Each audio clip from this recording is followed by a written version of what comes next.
Bonsoir famille, bonjour famille, c'est Papineau. Nous avons terminé les 7 jours de la création, nous avons découvert que tout ce que Dieu a créé était bon. Et surtout, lors du 6e jour, Dieu a créé l'homme à son image.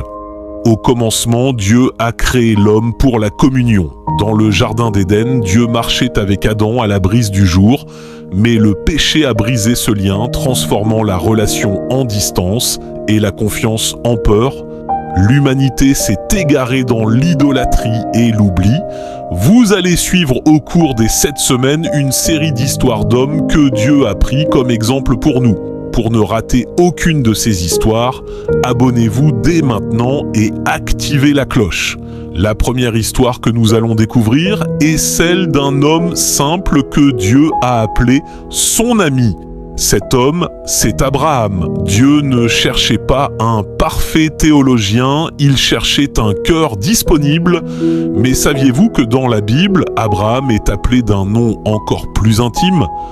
L'ami de Dieu. C'est fascinant, non ? Imaginez le créateur de l'univers désignant un simple homme en disant « Lui, c'est mon ami ».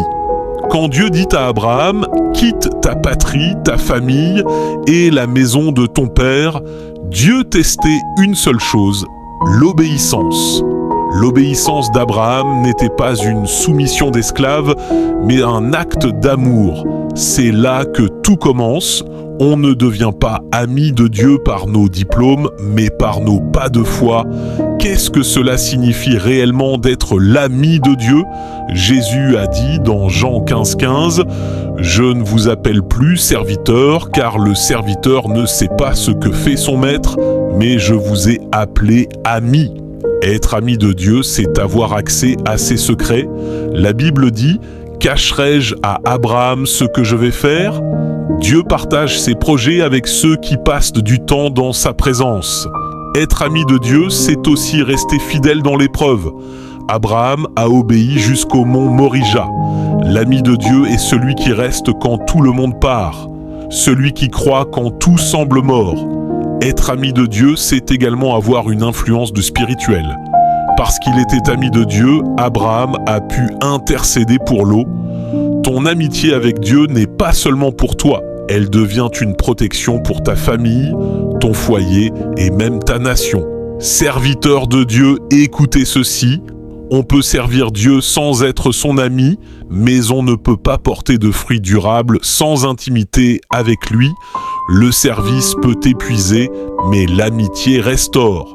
Et vous, père de famille, être l'ami de Dieu est votre plus grande sécurité.